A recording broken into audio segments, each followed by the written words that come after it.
Türkistan Haber Ajansı haberlerine hoş geldiniz. Doğu Türkistan Sürgün Hükümeti ve Doğu Türkistan Milli Uyanış Hareketi 5 Mayıs günü Birleşmiş Milletler Dekolonizasyon Özel Komitesi'ne bir dilekçe sunarak komiteden genel kurula Doğu Türkistan'ın kendi kaderini yönetme hakkı elinden alınan halk olarak kaydedilmesine dair tavsiye kararı alınmasını ilk kez resmen talep etti. Doğu Türkistan Sürgün Hükümeti ve Doğu Türkistan Milli Uyanış Hareketi 5 Mayıs günü Birleşmiş Milletler Dekolonizasyon Özel Komitesi'ne bir dilekçe sunarak komiteden genel kurula Doğu Türkistan'ın kendi kaderini yönetme hakkı elinden alınan halk olarak kaydedilmesine dair tavsiye kararı alınmasını ilk kez resmen talep etti. Doğu Türkistan Sürgün Hükümeti ve Doğu Türkistan Milli Uyanış Hareketi 5 Mayıs'ta Birleşmiş Milletler Dekolonizasyon Özel Komitesi'ne resmen başvuruda bulundu. Hazırlanan dilekçede komiteye Doğu Türkistan'ın Birleşmiş Milletler Genel Kurulu nezdinde kendi kaderini yönetme hakkı elinden alınan bölge olarak kaydedilmesi yönünde tavsiye kararı alması çağrısında bulundu. Bu başvuru, bölgenin uluslararası hukuk nezdinde statüsünün değiştirilmesi için yapılan ilk resmi talep olma özelliğini taşıyor.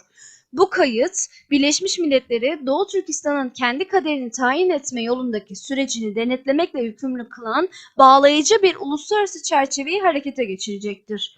Bugüne kadar hiçbir devlet veya kuruluş herhangi bir Birleşmiş Milletler organında Çin'e resmen meydan okumamıştı.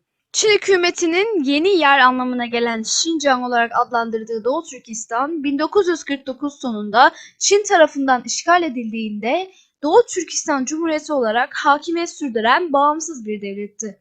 Çin kontrolünü meşrulaştıran hiçbir hakimiyet, dönem devirme anlaşması, halk oylaması veya bölge halklarının özgür ve gerçek iradesini yansıtan herhangi bir belgeye bulunmamaktadır. 76 yıllık işgal süresince Çinli yerleşimcilerin nüfus oranı %5'in altından %42'nin üzerine çıkarken nüfusunun oranı %90'ın üzerindeki yerli Türk nüfusu yaklaşık %55'e geriledi. Doğu Türkistan Sürgün Hükümeti Cumhurbaşkanı Doktor Mehmet Emin Ala 80'den fazla ulus dekolonizasyon çerçevesi aracılığıyla bağımsızlığına kavuştu dedi. Bugün Doğu Türkistan halkları aynı hakkı Birleşmiş Milletler önünde resmen talep ediyor. Uygur, Kazak, Kırgız ve diğer Türk halklarına yönelik soykırım bu ayın sonlarında 13. yılına giriyor. Mevcut tüm insan hakları hesap verilebilirlik mekanizmaları başarısız oldu.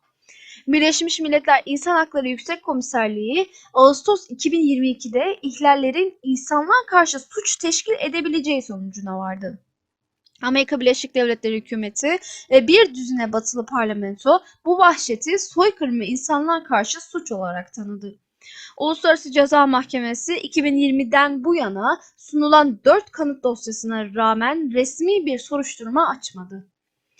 Kitlesel hapsetmeler, güvenilir şekilde belgelenmiş organ toplama, zorunlu kısırlaştırma ve yaklaşık 1 milyon çocuğun ailelerinden koparılması uygulamaları devam ediyor. Çin'in işgal altındaki bölge için hazırladığı 5 yıllık plan 2021-2025 yılları arasında 13,75 milyon zorunlu iş gücü transferi öngörüyordu.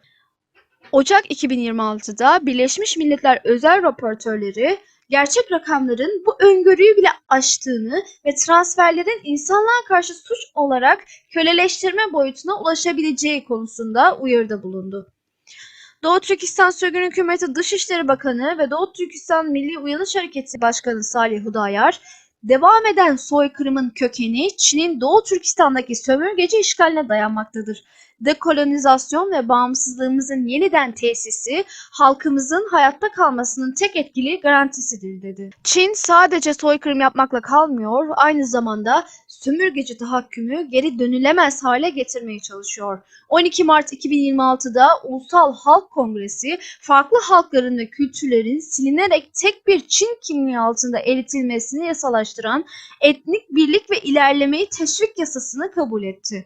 25 sayfalık dilekçede belirtildiği üzere sömürgecilik dönemi sona ermedi, yasalaştırılıyor. Dilekçede Genel Kurul'un Çin Halk Cumhuriyeti'nin Dilekçede hem nüfus hem de yüz ölçümü bakımından dünyadaki en büyük sömürge bölgesi olduğu kanıtlanan Doğu Türkistan üzerinde işgalci güç olarak tanımlanması, Doğu Türkistan halklarının kendi kaderini tayin etme ve bağımsızlık konusundaki devredilemez haklarının teyit edilmesi, Çin'in Birleşmiş Milletler'de hem Güvenlik Konseyi daimi üyesi olması hem de dekolonizasyonu denetlemekle görevli komitenin bir parçası olmasından kaynaklanan çıkar çatışmasının ele alınması da dahil olmak üzere 8 resmi talepte bulunuyor.